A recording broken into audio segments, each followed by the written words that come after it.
Hello everyone. I'm your teacher for cabin crew skills and management, Gui Yaming. You can call me Meng Meng. Today, we're honored to have my former colleague here, Tao Yi, the cabin manager of Hainan Airlines Beijing branch, who will be our guest lecturer today. Hello everyone. To class, Meng and I will guide you to understanding the profession of flight attendants. Back in the early days, there was no such job as a flight attendant. It was always the co-pilots who provided services to passengers on board. They had to fly the plane and serve the passengers at the same time. It was actually very busy.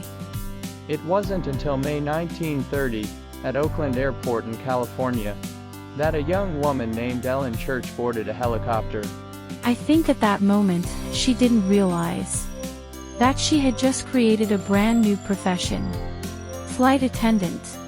For a long time after that, it was always women who held this job. We've noticed in recent years, more and more men have joined our ranks. This not only ensures better flight safety, but also enhances the quality of our cabin service.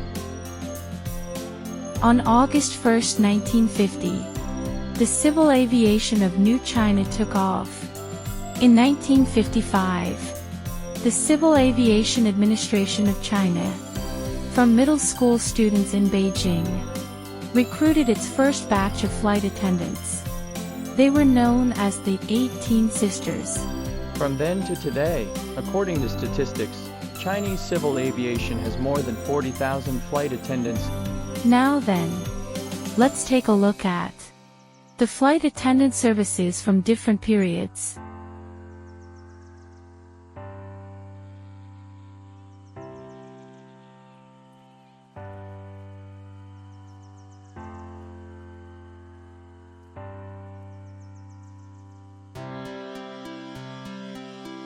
From an outsider's perspective, the profession of flight attendant is a very glamorous and bright industry.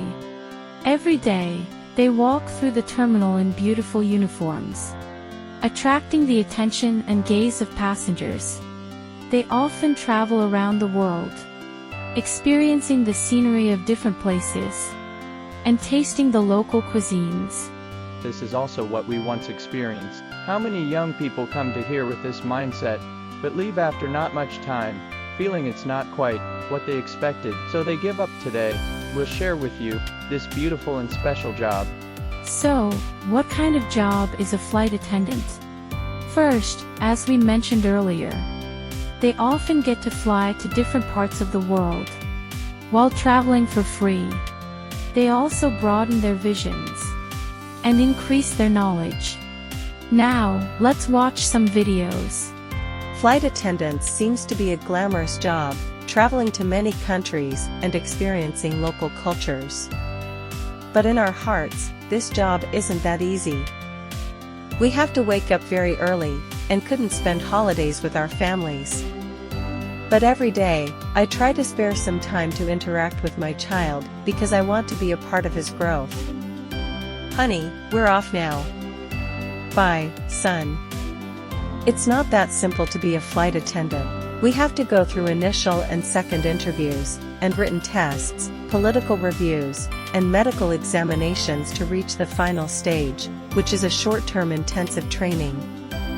Since started flying at 18, I've been promoted from an intern flight attendant to a regular one, then to a probationary chief steward, a domestic first-class flight attendant, and later to an international first-class flight attendant. Now I've been promoted to the chief steward on domestic routes. Hello, welcome. Nice to see you again. Hello. Hello, welcome aboard. Hainan Airlines flight from Beijing to Haikou. I'm the chief steward Dingchensi of this flight.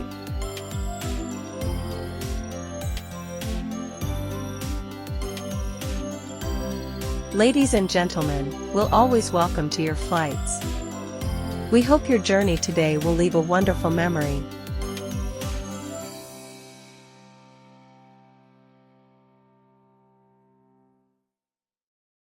After watching the video, a saying suddenly hit me that Reading 10,000 books is not as good as traveling 10,000 miles. And there's another saying that goes well. Traveling 10,000 miles is not as good as meeting countless people, like flight attendants who have to fly 2 routes or 4 flights a day. For example, on a narrow-body aircraft, if we calculate 150 people per flight, they have to face more than 600 guests a day. We will face passengers from different regions and nationalities, who also have different personalities and different professions. This has trained our ability to communicate with people. Secondly, it can also improve our personal cultivation and taste in life. The experience of this job also gives us confidence and elegance. You will find that a large number of people have emerged from the crew team, like etiquette trainers, tea artists, wine tasters and nutritionists, etc. They are professionals with qualifications. Engaging in this job allows us to have higher demands for the quality of life, and thus strive to improve our own quality, to pursue and adapt to a better life. This job bestows upon us a certain professional responsibility. It's about the attitude and value that you have towards work. Every profession has its reason for existence. That's the responsibility this profession bestows upon it. For example, as a teacher, teaching and nurturing is my professional responsibility. So, does flight attendants bestow upon us what responsibilities and spirit? Flight attendants have annual retrainings, which reviews and assesses our emergency response capabilities. Year after year, I always remember the sacred phrase during emergency evacuations. If I'm injured, please take me off the plane. Don't be fooled by the youthful appearance of many flight attendants. In the event of an emergency, our sense of professional responsibility urges us to help passengers evacuate quickly. By the most professional skills, we would never leave you behind. But likewise, we also hope that when we need help, passengers won't abandon us and give us a helping hand. Every time touching this, I really feel that every flight attendant is an angel. Yeah, I also have a deep impression of this phrase. Perhaps women are more emotional. I have my own understanding. I think this phrase doesn't mean that flight attendants value their lives more or need more help, but rather, when an emergency occurs on the plane, flight attendants, as the only professionally trained group on board, are the ones who direct passengers to evacuate quickly. As flight attendants stationed at every door, if injured, they could become an obstacle, slowing down the evacuation speed. So we would say, if I'm injured, please take me off the plane. Secondly, for graduates who have just entered society, the remuneration for flight attendants is quite good. The income of flight attendants in most airlines is roughly divided into salary of position, performance, hourly wage, and overnight allowances, etc. In fact, the benefits are quite good. Let's talk about the career development of flight attendants. The basis for flight attendants' technical promotion is the accumulation of flight hours. Right. It's also indispensable with personal English ability and overall quality, certainly. Generally, after joining the company, they first become probationary flight attendants. After about 70 hours of flight, they can become a qualified flight attendant, independently taking on safety responsibilities. When qualified flight attendants accumulate about 1,000 hours of flight, they have the opportunity to be promoted to premium class flight attendants, providing service in higher class cabins. When the total flight hours add to about 2,500, they can pass the assessment to become a grassroots manager, that is, our chief flight attendant. After flying for 4,500 hours, you can become a cabin manager, just like our teacher Tao E. This is also the highest level for flight attendants. Every job has its pros and cons. we need to have a correct recognition of it. Firstly, this job sets in a fixed space, as our work is tens of thousands of meters above the ground. So whether the activity space or the service facilities are limited. Secondly, the working environment. The flying altitude of the plane is generally around 10,000 meters, far from the Earth's magnetic field, which means high altitude hypoxia and radiation. The dryness on the plane can be said to be similar to that of the desert, and there is noise pollution of varying degrees. Secondly, working hours. We don't have fixed working and rest hours. The 9-to-5 life is basically gone. The time when others rest is our working time, and during holidays. It's also hard for us to reunite with our families, which is also our busiest time. In fact, many students think they really want to understand the airline interviews and how to become a flight attendant. Next, let's have a look at the basic requirements for flight attendant interviews. Firstly, a neat facial appearance, a good skin color, a healthy body, well-proportioned figure, cheerful personality, and dignified demeanor. The weight requirement is the height in centimeters minus 110, then multiply by 10%. According to the vision requirements, the eyeballs should not be deformed, no color blindness, weak color vision, and squint.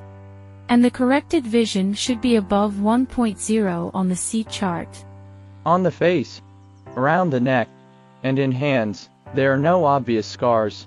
The skin color should be good, and there are no chronic skin diseases that are hard to cure. Articulate, with the fluency in Mandarin, and basically accurate pronunciation in English. Hearing should be no less than 5 meters. He has to be normal in walking, and no obvious inward feet, or outward feet. No history of mental illness or epilepsy. Normal liver function. No nephritis. Infectious diseases. And all kinds of chronic diseases. No criminal record, and history of serious disciplinary violations. Let's talk about the height requirement, which is most concerned about. Domestic airlines generally have strict requirements, especially with the improvement of our living standards. And the height standards are now higher as well. Generally speaking, for women, the height is between 163 to 173 centimeters. While for men, it's 173-185 centimeters. If your reach height can hit 212 centimeters, the requirement can be slightly relaxed. Foreign airlines have more lenient requirements, but focusing more on overall quality, especially in English communication and expression skills. They usually require a reach height of 212 centimeters. Nowadays, domestic civil aviation is moving internationally. For example, airlines like China Southern, Hainan Airlines, and Xiamen Airlines have special recruitment for foreign language skills. Of course, if you are a graduate student, or your English level reaches a professional level of 8 or above, the height and other requirements can be slightly lowered. So for our students majoring in flight attendant, there is still considerable competitive pressure. That is to say, everyone needs to continuously improve their professional skills and continuously work on their English skills. Let's first share the general interview process for domestic airlines. The first stage is the preliminary interview, mainly for initial image selection. After passing, you will come to the second interview. After the second interview, if you are male, a physical fitness assessment will be added to meet the future requirements of the authorities for the qualifications of safety officers. Then there will be an assessment of English. Finally, there will be a final review, Q&A, and background checks. After all the company's work processes, we need to undergo a physical examination by the authorities. Foreign airlines are relatively simpler. Currently, in China, domestic mainly through the Foreign Aviation Service Center. For foreign airline selection, you can study on the FAXO website. Next, I'll share with you how to prepare for and deal with interviews. First, prepare all the information and get ready mentally. Understand the airline you are interviewing with, and prepare a white or blue background ID photo in advance, both electronic and paper versions, and a full-body casual photo. Of course, makeup should not be too heavy, and not full without makeup. Secondly, prepare your online academic record report and a personal resume. In fact, airlines also value your personal experience. So for college students, if you have done some volunteering or participated in some activities, be sure to record it in time. Let's take a look at the initial image selection. What needs to be prepared is a professional image, a friendly smile, and self-introductions both in Chinese and English. After passing the preliminary interview, you come to this second round. The examiners will test your adaptability, and there will be a certain test of expressive ability. You as batter face the examiners with an unchanging mind to deal with the changing, and pay attention to every detail of the examiners to respond in time. Finally, it's the final review and fitting session. Everyone should hold a positive attitude and be brave to communicate with the examiners. During the fitting, we mainly need to see the professional image of flight attendants from various airlines. In the end, let's wrap up the course. As a flight attendant, you must have a good professional image and affinity. You also need to have strong language skills and service awareness. You also need to have a positive attitude for life and work. Let's have a positive heart to embrace tomorrow, a better life, a better work. This is the end of our course today. I'm Meng Meng. I'm Tao Yi. Thank you everyone. Goodbye.